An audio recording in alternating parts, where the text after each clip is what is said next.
till I get up. Time is স্বীকৃতি home কিষ্টত মই স্বীকৃতি আপোনালোক সকলোকে স্বাগতম জনাইছোঁ। আজি মই আপোনালোকৰ ওচৰলৈ লৈ আহিছোঁ দোকানত বনোৱাৰ দৰে পকৰি ঘৰতে কেনেদৰে বনাব পাৰি। আপোনালোকে যদি এই পকৰি ৰেচিপিটো চাই ভাল পায় তেন্তে ভিডিঅ'টো লাইক কৰিব, শ্বেয়াৰ কৰিব আৰু কমেণ্ট কৰি জনাব মোক কেনেকুৱা পালে। নতুন নতুন ৰেচিপিৰ বাবে মোৰ চেনেলটো ছাবস্ক্ৰাইব কৰিবলৈ নাপাহৰিব।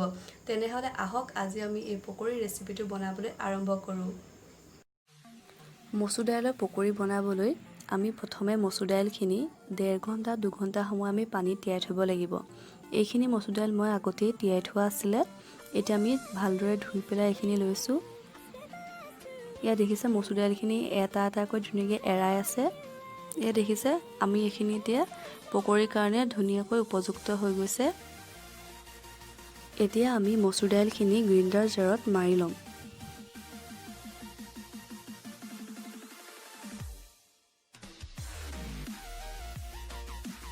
মচুৰ দাইলখিনি আমি সম্পূৰ্ণকৈ মিহি হোৱালৈকে আমি মাৰিব নালাগে। এয়া দেখিছে আমি কিমানটো পৰিমাণত আমি মাৰিছোঁ। একদম মিহিকৈ মৰা নাই। একদম মিহিকৈ মাৰিলে আমাৰ বস্তুটো কি হয় অকণ পনীয়া নিচিনা হয়। তেতিয়া পকৰিটো আমাৰ ভালদৰে পকৰিটো খাবলৈ সোৱাদ নহয়, তকে কোমল হৈ যায়। আমি এনেকৈ গোটাকৈ মাৰিলে আমাৰ পকৰিটো অলপ মচমচীয়া হয়। এতিয়া আমাক লাগিব 3টা ডাঙৰ পিঁয়াজ, কেইখিলামান মান ধনিয়া,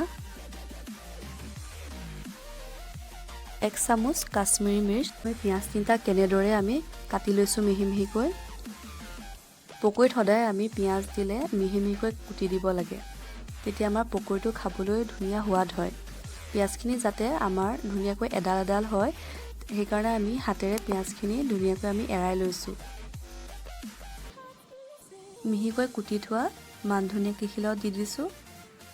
হালধি অকণমান দিছোঁ, দেখিছে কিমানকণ দিছোঁ। এতিয়া আমি চামুচেৰে প্ৰথমতে অলপমান সময় সানি ল'ম। এতিয়া আমি হাতেৰে সানি ল'ম।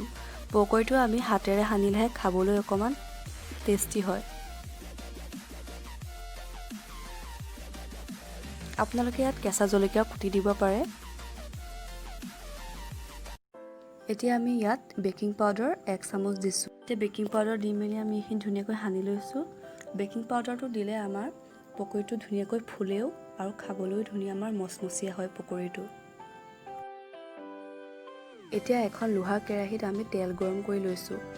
তেলখিনি গৰম হোৱালৈকে আমি জুইটো হাই ফ্লেমত দিম। তাৰপৰা পকৰি দিয়া অলপ আগত আমি জুইটো পূৰা চিমত দিম। এতিয়া দেখিছে আমি হাতেৰে পকৰিটো দিছোঁ। হাতেৰে সৰু সৰুকৈ আমি পকৰিটো দিলে পকৰিৰ শ্বেপটোও ধুনীয়া হয় আৰু খাবলৈও বৰ ধুনীয়া হয়।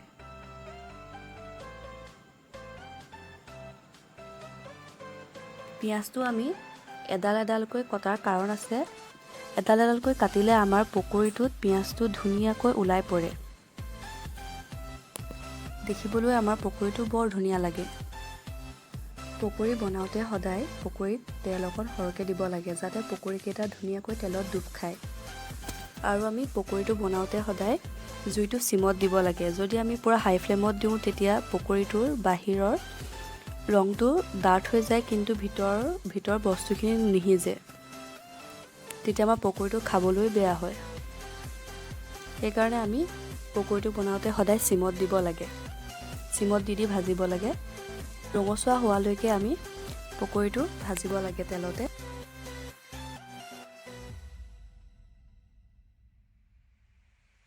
এই আমাৰ পকৰি হৈ গৈছে।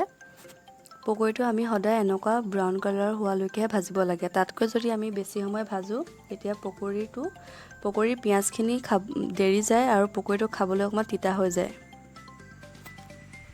এয়া দেখিছে কেনেকুৱা কালাৰ হোৱালৈকে পকৰিটো আমি ভাজিছোঁ।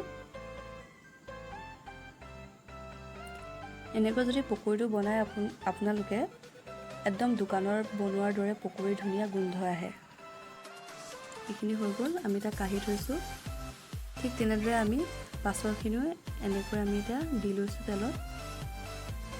তেল যদি আমি সৰহকৈ দিওঁ তেতিয়া এবাৰত আমি বহুতকেইটা পকৰি দিব পাৰোঁ। এতিয়া মই কেইটামান সৰহকৈ দিম। এয়া দেখিছে পিঁয়াজখিনি কি ধুনীয়াকৈ পকৰিটোৰ হেতত আমাৰ ধুনীয়াকৈ জোঙা জোঙাকৈ ওলাই আছে।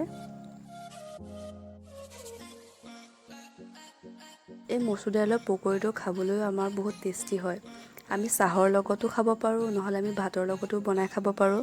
আৰু এই পকৰীটো বনাবলৈ আমাক বৰ বেছি বস্তুৰ প্ৰয়োজন নহয়।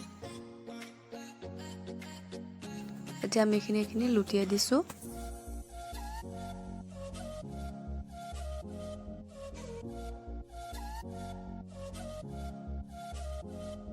আশা কৰিছোঁ আজি মোৰ এই ৰেচিপিটো চাই আপোনালোকে ভাল পালে। আগলৈও এনেকুৱা ভিডিঅ' পাই থাকিবলৈ মোৰ চেনেলটো ছাবস্ক্ৰাইব কৰি বেল আইকন দবাবলৈ নাপাহৰিব। ধন্যবাদ।